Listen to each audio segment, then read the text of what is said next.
The Roman Empire ruled over 60 million people at its height. It built roads that are still standing 2,000 years later. It had the most feared army the world had ever seen.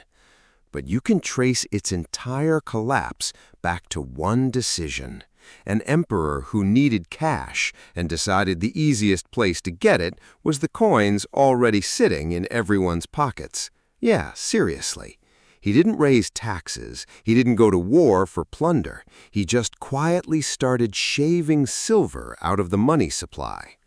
200 years later, that same trick had hollowed out an empire that once seemed unstoppable.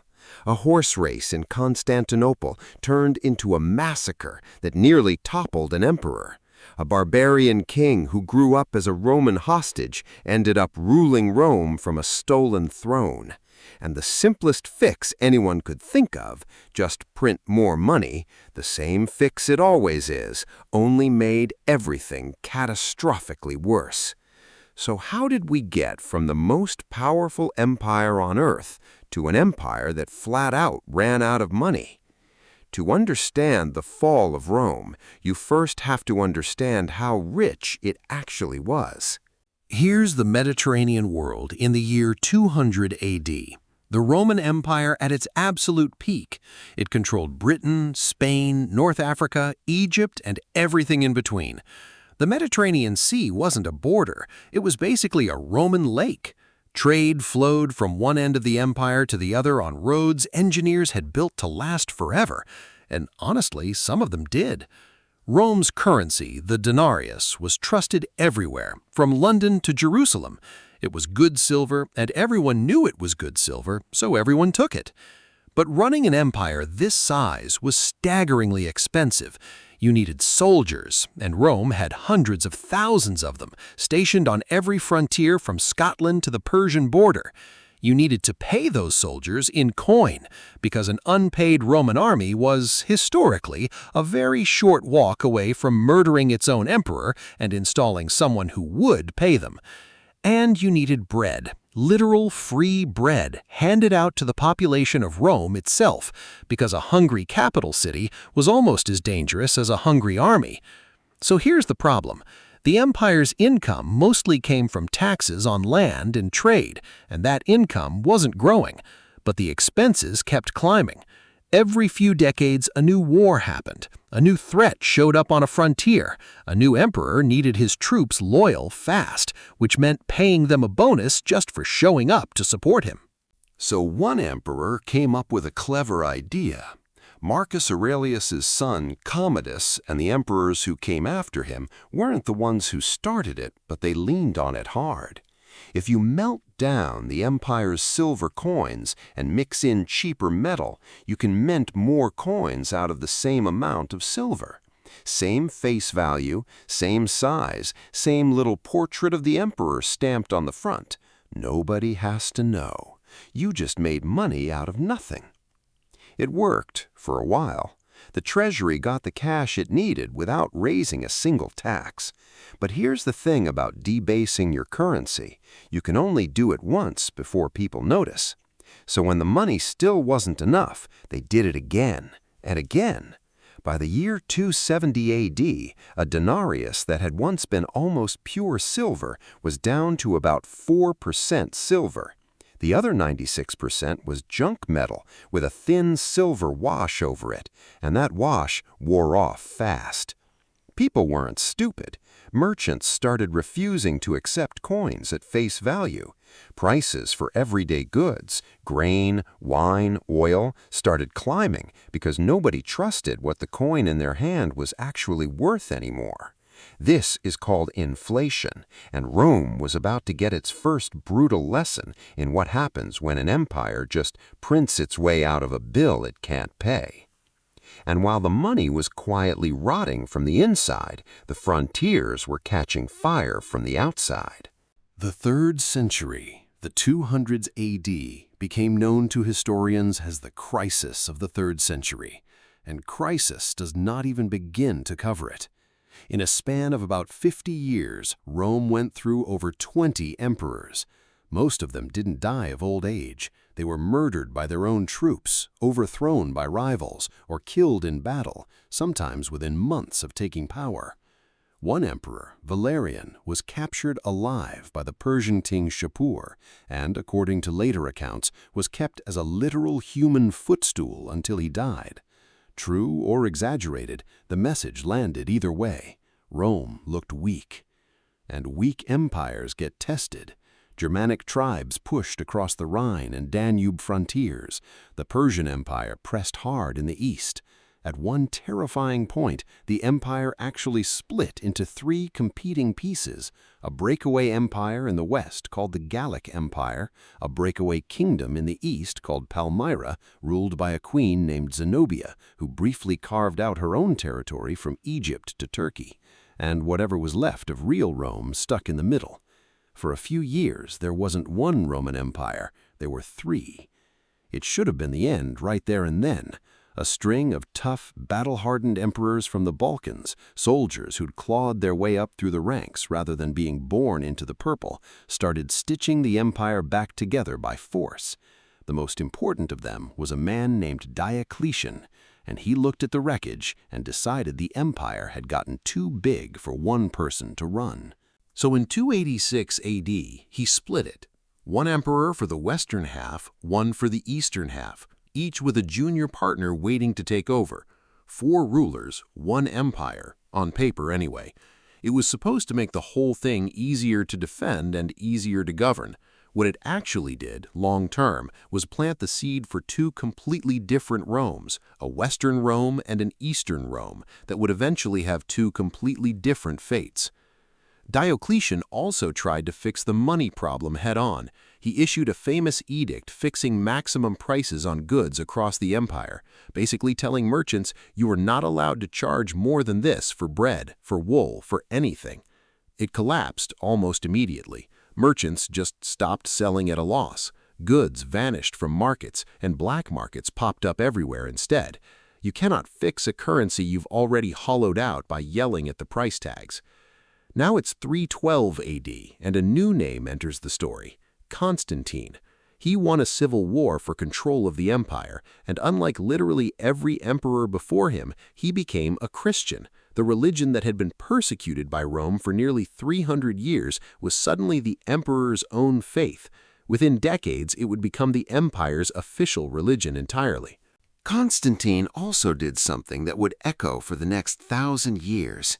He built a brand new capital city on the site of an old Greek town called Byzantium, right at the crossing point between Europe and Asia, and he named it after himself, Constantinople. It had natural sea defenses on almost every side, it sat on the richest trade routes in the known world, and it would eventually outlive Rome itself by an entire 1,000 years. Constantine also tried his own fix for the money mess. He introduced a brand new gold coin called the solidus, kept deliberately strictly pure, no shortcuts, no debasing. And it worked. The solidus became the most trusted currency in the Mediterranean world for centuries. But here's the catch nobody likes to mention. A stable gold coin for the rich and for the government didn't fix the rotten small change still circulating among everyone else. The empire essentially split into 2 economies, a healthy one at the top and a sick one everywhere below it. Now it's the late 300s, and the frontier that had been holding for centuries finally cracked. Not because Rome got weaker, although it had, but because of something happening thousands of miles away that nobody in Rome saw coming. A nomadic people called the Huns came thundering out of Central Asia, and they hit the Gothic tribes living along the Danube frontier like a sledgehammer. Terrified and desperate, tens of thousands of Goths showed up at the Roman border in 376 AD, not as invaders, but as refugees, begging to be let in. Rome said yes. Then Rome mismanaged the entire situation so badly, corrupt officials cheating the refugees on food, charging insane prices, that the Goths rebelled instead. In 378 AD, at a place called Adrianople, the Roman army marched out to crush them and got annihilated instead. The Eastern Emperor himself, Valens, died on that battlefield, his body never even recovered. It was one of the worst defeats in the empire's history, and it proved something terrifying. The barbarians weren't just raiders anymore. They could beat a Roman army outright. And once that secret was out, it never went back in.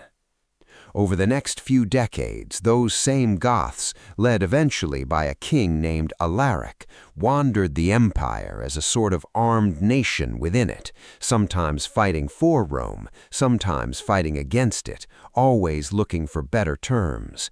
In 410 AD, after being repeatedly stalled and shortchanged by the Western government, Alaric finally lost patience completely. His army marched on Rome itself, the city that hadn't been captured by a foreign enemy in almost 800 years, and sacked it. The damage wasn't even the worst part. The shock was. Rome wasn't actually the capital anymore by this point. The Western emperors had moved their government to a more defensible city called Ravenna. But Rome was still the idea of the empire, the symbolic heart of the whole thing. When word reached a scholar named Jerome, living far away in the Middle East, he wrote that he was too stunned to speak, because if Rome could fall, what on earth was actually safe? Meanwhile, the empire's currency problem had curdled into something even uglier, a labor and tax problem. Decades of debasement and inflation had wrecked the tax base, so the imperial government did something drastic. It froze people in place. Farmers were legally bound to their land. Craftsmen were bound to their trades, sometimes for life, sometimes hereditarily, passed down to their children whether they wanted it or not. It was an attempt to guarantee the tax rolls and the food supply stayed predictable. What it actually created looked uncomfortably close to serfdom, generations before the word even existed, and it slowly strangled the economic flexibility that had once made the empire so wealthy in the first place. Now it's the 440s, and a new threat appears that makes everyone else look tame by comparison. Attila the Hun, ruling an empire of his own stretching across Central and Eastern Europe, turned his attention west. Both the Eastern and Western Roman governments paid him enormous sums of gold, essentially protection money, just to keep him from invading. When even that stopped being enough, he invaded anyway, tearing through Gaul and then northern Italy, and for one terrifying stretch, it looked like nothing on earth could stop him. What actually stopped him wasn't a Roman army. It was, depending on which account you believe, a combination of military resistance, disease ripping through his camp, and a face-to-face meeting with the Pope himself, who, according to legend, convinced Attila to turn back from Rome. Whatever the real reason, Attila withdrew and then died suddenly not long after, and his enormous empire, with no one strong enough to hold it together, simply fell apart within a few years. The single most terrifying man in the world was gone, but the Western Empire he'd terrorized never really recovered the strength it lost responding to him. By now, the western half of the empire was basically being run by powerful Germanic generals serving as kingmakers behind a series of increasingly powerless teenage emperors. The treasury was empty, the army was largely made up of the very same Germanic peoples Rome had once fought as enemies, now serving as Rome's last line of defense, paid in land and titles because there genuinely wasn't enough silver left to pay them any other way. And then, in 476 AD, one of those Germanic generals, a man named Odoacer, looked at the teenage emperor he was supposedly serving, a boy with the almost comically grand name Romulus Augustulus, little Romulus Augustus, echoing the legendary founder of Rome itself, and decided not to bother replacing him with yet another puppet. He just removed him. No new emperor was named. Odoacer sent the imperial regalia east to Constantinople instead, as if to say, "You're in charge of this now," and ruled Italy himself as a king. Most people alive at the time barely noticed. The Western Empire hadn't ended with a single dramatic collapse. It had been bleeding out frontier by frontier, debasement by debasement, until one day there simply wasn't an emperor in Rome anymore, and almost nobody thought it was worth fixing. But here's the twist nobody expects. The empire didn't actually disappear. The eastern half, ruled from that city Constantine had built and named after himself, just kept going. Historians call it the Byzantine Empire, but the people living in it never stopped calling themselves Romans, right up until the very end. And nearly 1,000 years later, that horse race finally happens. In 532 AD, in Constantinople's massive chariot racing stadium, the Hippodrome, two rival fan factions, the Blues and the Greens, who organized themselves almost like political gangs, got so furious at the Emperor Justinian over a botched execution of their members that the riot spiraled completely out of control. For days, mobs burned a huge portion of the city to the ground and nearly dragged a rival noble onto the throne by force. Justinian, by most accounts, was seconds away from fleeing the capital entirely. His wife, the Empress Theodora, reportedly talked him out of running, saying she would rather die wearing the purple than live without it. His general, Belisarius, then led troops into the Hippodrome itself and slaughtered the rioters where they stood. Somewhere around 30,000 people killed in a single brutal afternoon. Justinian kept his throne and went on to briefly reconquer huge stretches of the old Western Empire, Italy, North Africa, parts of Spain, the closest anyone ever came to actually putting Rome back together again. It didn't last. The reconquered territories were too expensive to hold. A devastating plague swept through and gutted the population and the tax base all over again, and within a couple of generations, most of what Justinian had won was lost again to new invaders. The Eastern Empire, though, the one that never stopped calling itself Rome, kept going anyway. Through Persian wars, through the explosive rise of Islam that stripped away Egypt and the Levant, through centuries of slow territorial bleeding, it held on, walled inside Constantinople, the city with defenses so good that for nearly 800 years nobody could break through them. Until, finally, in 1453, an Ottoman army with massive new cannons, weapons that simply hadn't existed when those walls were built 1,000 years earlier, finally smashed them open. The last Roman emperor, a man named Constantine XI, sharing a name with the city's founder, supposedly threw off his imperial regalia and charged into the final fighting himself, rather than be captured. His body was never identified for certain. And with that, on May 29, 1453, nearly 2,200 years after a small town was supposedly founded on 7 hills beside the Tiber River, the Roman Empire, in every form it had ever taken, was finally, completely over. When historians add it all up, the pattern is almost eerily familiar.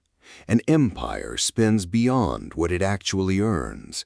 It quietly shrinks the value of its own money to cover the gap again and again, until the people using that money simply stop trusting it.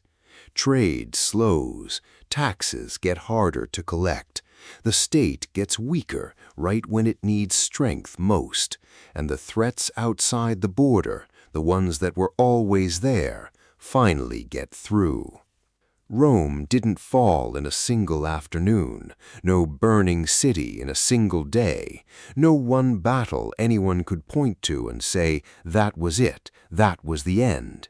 It fell the way a coin loses its silver, a little at a time, shaving by shaving, until one day what was left in your hand wasn't worth what everyone always assumed it was. The Roman roads are still there.